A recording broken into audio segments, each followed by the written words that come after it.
Bonjour à tous. Dans cette vidéo, nous allons voir comment tracer une courbe avec Python en utilisant la librairie Matplotlib et NumPy.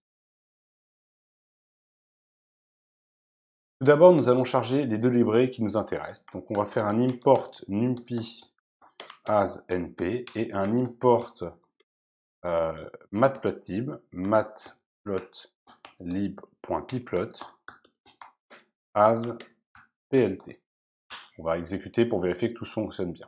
Une fois qu'on a chargé nos librairies, on va créer nos deux NDE-arrays, l'une comportant les points X et l'autre comportant les points Y de la courbe que l'on veut tracer. Par exemple, si je veux tracer X au carré, je vais d'abord créer mes points X en faisant un np.arrange. Donc on va par exemple commencer à 0, on va aller jusqu'à 11 par pas de 1, comme ça nous inclut le point 10. Et on va calculer y à partir de cet ND-array précédent. Donc y, ce sera x au carré.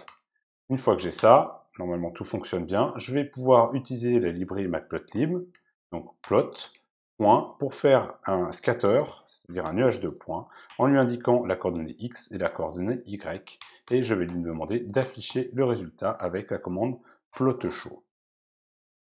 Une fois que j'ai ça, logiquement, j'ai mon nuage de points avec le premier point qui correspond à la première valeur de x et la première valeur de y, la deuxième valeur de x et la deuxième valeur de y. On peut juste afficher x et y pour voir bien nos deux listes, notre valeur de x et notre valeur de y. On a bien le point 0, 0, puis après le point 1, 1, puis après le point 2, 4 en ordonnée, et ainsi de suite, 4, 9, etc., la coordonnée de chacun de nos points. Alors on peut rendre ça un tout petit peu plus joli. Hein. On peut rajouter quelques informations. Par exemple, on pourrait rajouter une deuxième courbe. Donc je vais calculer ici z égale, par exemple, x puissance 3, x au cube. Et je vais lui demander donc de tracer les deux fonctions l'une sur l'autre. Donc je vais pouvoir faire un plot scatter, cette fois-ci de z en fonction de x. Donc si je l'insère avant le show, je mets mes différentes courbes, il va me mettre les courbes les unes sur les autres, donc on va voir les deux courbes se mettre les unes sur les autres. On peut vouloir un nuage de points, on peut également mettre plutôt une courbe, donc on va remplacer scatter par plot, c'est souvent plus joli, ça dépend ce que l'on veut mettre en évidence. Et ici voilà, j'ai deux courbes plutôt qu'un nuage de points. Alors là j'ai deux courbes, ce serait pas mal de pouvoir les identifier. Une technique pour cela, c'est de mettre un label sur nos deux courbes. Donc je vais rajouter une option, label. La première, ce sera x au carré, comme ça. Et la deuxième, le label, ce sera label égale, cette fois-ci, x au cube. Je fais ça, vous allez voir que rien n'a changé, puisque je n'ai pas dit à Python d'afficher quoi que ce soit. Donc je vais rajouter après les deux plots, un plot legend, qui va me permettre d'afficher une légende avec ici x au carré, x au cube.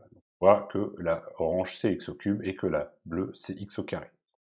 On peut utiliser du LaTeX. Pour cela, ici j'ai déjà écrit x au carré comme si j'avais écrit du LaTeX. Mais pour spécifier à Python, à Matplotlib, que c'est du LaTeX, je vais mettre ça entre $, pareil ici. Et vous allez voir que maintenant, je vais avoir un joli x carré et x au cube qui va s'afficher là. Enfin, je voudrais pouvoir écrire ici en abscisse ce qui est représenté et en Y ce qui est représenté. Donc par exemple, je vais rajouter sur l'axe des X un X label égal à X tout simplement, hein, pour ce que je suis en train de faire. Et puis on va faire la même chose, un plot Y label, et on va lui spécifier ici que c'est Y. C'est Y en fonction de X. Et si j'affiche ça, vous allez voir le X et le Y ici. Après, ça dépend naturellement de ce que l'on veut afficher. Donc vous voyez que c'est très très simple et très rapide.